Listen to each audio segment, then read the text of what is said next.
सभी इंसानों के जीवन में उतार चढ़ाव, सुख दुख, ऊंच नीच आते रहते हैं। और मेरा ये मानना है, जब आपका समय खराब हो, वह समय आप व्यर्थ में दुखी होकर मत व्यतीत करिए। उस समय को आप अपनी क्षमताओं को विकसित करने में लगाइए उस समय को, क्योंकि जब अच्छा समय आएगा, यही क्षमताएं आपको बुलंदियों तक ले जाएंगी। राधे राधे।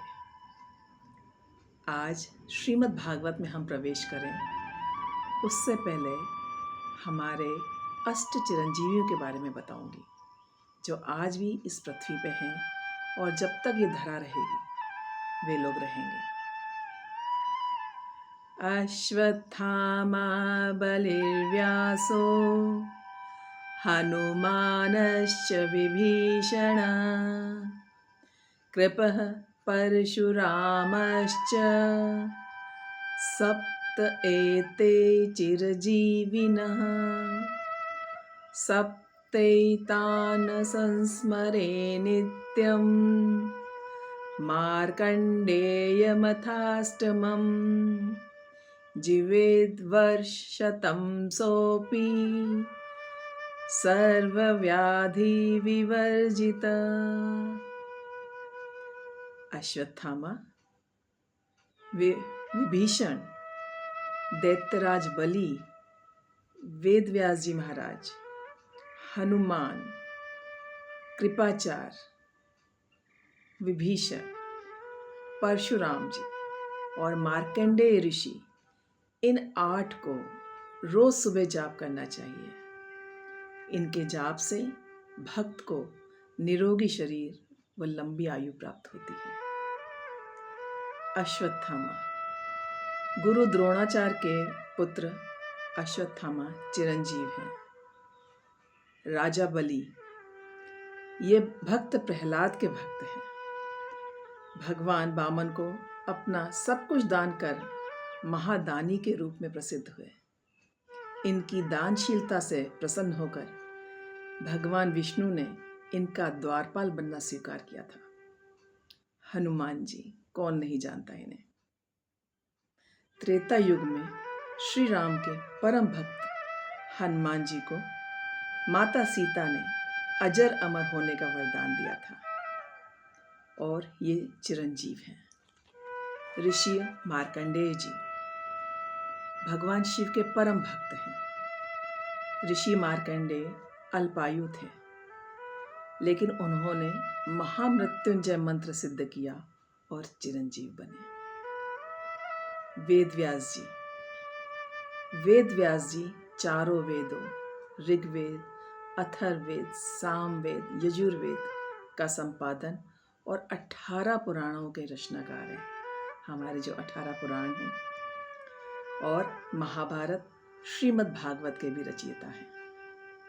परशुराम जी भगवान विष्णु के दशावतारों में एक है। परशुराम जी ने पृथ्वी से 21 बार अधर्मीय क्षत्रियों का अंत किया था। कुछ लोग ये गलत बात फैलाते हैं कि क्षत्रियों का वध किया था। नहीं, अधर्मी क्षत्रियों का वध किया था। विभीषण जी रावण के छोटे भाई और श्री राम के भक्त विभीषण जी भी चिरंजीवी हैं। कृपाचार्य जी महाभारत काल में युद्ध नीति में कुशल होने के साथ परम तपस्वी ऋषि हैं।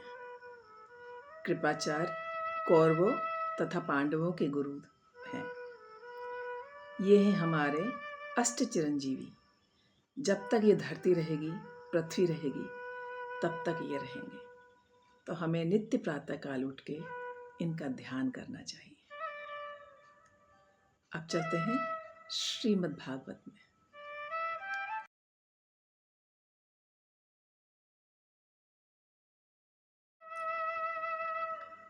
प्रययुस्तस्य चक्रस्य यत्र नेमिर्व्यशीर्यत तद्वनं तेन विख्यातं नैमिषं मुनिपूजितं। नैमिषारण्य लखनऊ के करीब है, सीतापुर डिस्ट्रिक्ट में गोमती नदी के तट पर स्थित है। मार्कंडेय पुराण में अनेक बार इसका उल्लेख हुआ है और ख़ास तौर से सूत जी ने 88,000 ऋषि मुनियों को यहाँ पर कथा सुनाई थी। यह एक तपस्थली है। नैमिषारण्य क्या है? ये भगवान नारायण का क्षेत्र है। ये परम पुण्य पावन क्षेत्र है। अरण्य कहते हैं जंगल को। एक बार 88,000 ऋषि मुनि एक जगह एकत्रित हुए और विचार हुआ क्यों न लंबा चौड़ा सत्संग किया जाए 1,000 वर्ष तक का। ये विचार आया तो भाई किस जगह किया जाए, कौन सी भूमि पावन है जहाँ इतने लोग एकत्रित हो सकें। इस विचार को जब किया गया तो ये लोग समझ नहीं पाए क्या करना चाहिए। तब सभी ऋषि मुनि 88,000 ऋषि मुनियों को शौनकादि कहा गया है। शौनकादि ऋषि मुनि ये लोग ब्रह्मा जी के पास गए कि प्रभु सहायता करिए, हम लोग सत्संग करना चाहते हैं 1,000 वर्ष तक का, क्योंकि हमारा एक वर्ष देवताओं का एक दिन के समान है। इसलिए 6 महीने उत्तरायण, 6 महीने दक्षिणायन रहता है, तब एक वर्ष होता है। यानी प्रभु के यहाँ 6 महीना दिन और 6 महीना रात्रि, उत्तरायण और दक्षिणायन। तब ब्रह्मा जी बोले कि ठीक है, आप लोगों की ऐसी इच्छा है। उस समय ऋषि मुनियों की आयु भी बहुत होती थी, 10,000, 50,000 वर्ष ऐसे आयु होती थी ऋषि मुनियों की। तो ब्रह्मा जी ने अपना चक्र छोड़ा और बोले आप लोग इसके पीछे पीछे जाइए। यह चक्र जहाँ भी जाके रुकेगा उस पावन भूमि में आप लोग सत्संग करिए। ब्रह्मा जी ने चक्र छोड़ा, ऋषि मुनि चक्र के पीछे पीछे चलते गए। चक्र की जो नेमी होती है, डंडी, उसको नेमी कहते हैं। वह नेमी भारतवर्ष में नैमिषारण्य यानी अरण्य यानी जंगल, वहाँ आकर रुकी। इसलिए उसको चक्र तीर्थ भी कहते हैं, नैमिषारण्य। निमि यानी वो चक्र की डंडी। तो वो धुरी जो जहाँ आकर रुकी जिस भूमि पर, उसका नाम पड़ा नैमिषारण्य। और ये वही धाम है जहाँ पर सूत जी ने 88,000 ऋषि मुनियों, शौनकादि महाराज को कथा सुनाई, सत्संग हुआ। नैमिषारण्य ही सत्यनारायण कथा की भी भूमि है। यहीं से सत्यनारायण कथा का प्रारंभ हुआ। बहुत पावन भूमि है।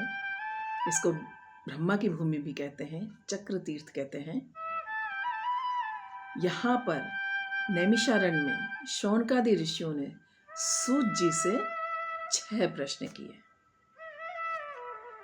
किम श्रेयः शास्त्रसारः कः स्वावतार प्रयोजनम किम कर्म केवताराश्च धर्म कम शरणम गतः। वो 6 प्रश्न कौन से हैं? पहला, प्राणी मात्र का कल्याण कैसे हो?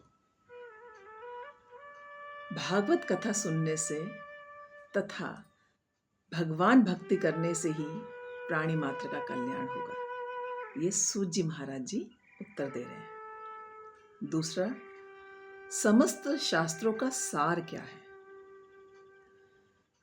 उत्तर, भगवान नाम का कीर्तन, भगवत चरणों में प्रीति बढ़ाने की बात को पुष्ट करना ही शास्त्रों का सार है। ये उत्तर मिला। तीसरा, भगवान यदि सर्वसमर्थ जगदीश्वर हैं तो अवतार क्यों लेते हैं? वो तो जहाँ बैठे हैं वहीं से ही दुष्टों का संहार कर सकते हैं, अवतार क्यों लेते हैं? आपने हमने सुना कि भगवान इच्छा मात्र से ही प्रलय कर सकते हैं, तो क्या भगवान रावण और कंस को ऊपर बैठे बैठे नहीं मार सकते? तो प्रभु ने कहा, पर जब इस कंस और रावण को बल किसने दिया? कंस और रावण परम भक्त थे भगवान के। उनको बल भगवान ने दिया आशीर्वाद के रूप में, पर जब उन बल का वो दुरुपयोग करने लगे तब प्रभु को अवतार लेके उनका वध करना पड़ा, क्योंकि अपने भक्त को वो ऐसे ही नहीं मार सकते हैं आशीर्वाद देके। तो उन्होंने अवतार लिया। जब उनके पाप उदय हुए, क्षमा करिए, पाप ज़्यादा ही बढ़ गए, तब उनको अवतार लेके उनका वध करना पड़ा। चौथा क्वेश्चन, कितने अवतार हुए? भगवान ने कितने अवतार लिए? 24 अवतार हुए। कलयुग में 25वां अवतार कल्कि के रूप में होगा। इन 24 अवतारों में कुछ अवतार हैं, कुछ अंशावतार हैं, दोनों हैं। 5वां प्रश्न, परम लक्ष्य क्या है जीवन का? तो उत्तर है, परम लक्ष्य भगवत प्राप्ति है। माता पिता गुरु का सेवक बनना ही परम लक्ष्य है। अंतिम प्रश्न, धर्म किसकी शरण में है? तो धर्म भगवत संत महात्माओं की शरण में है। भागवत प्रेमी के पास जाकर कथाओं के माध्यम से ही सबका उद्धार करता है, क्योंकि कलयुग में शरण में है धर्म किसकी? संत महात्माओं की। संपूर्ण भागवत में इन्हीं 6 प्रश्नों को उत्तर दिया गया है, इन्हीं 6 प्रश्नों का उत्तर दिया गया है, जिसे हम कथाओं के माध्यम से जानेंगे। इन 6 प्रश्नों का उत्तर पूरे संपूर्ण श्रीमद् भागवत में है, जिसे हम जानेंगे और समझेंगे।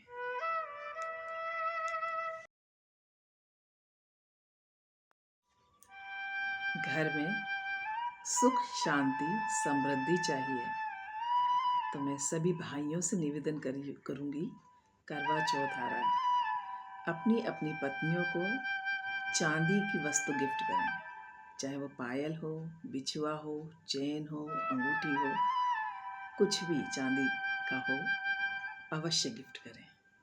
इससे आपका शुक्र मजबूत होगा, जो लग्जरियस का देवता है। तो करिए इस बार करवा चौथ पे अपनी अपनी धर्मपत्नियों को गिफ्ट, और घर में सुख समृद्धि लाइए। जय सनातन। राधे राधे।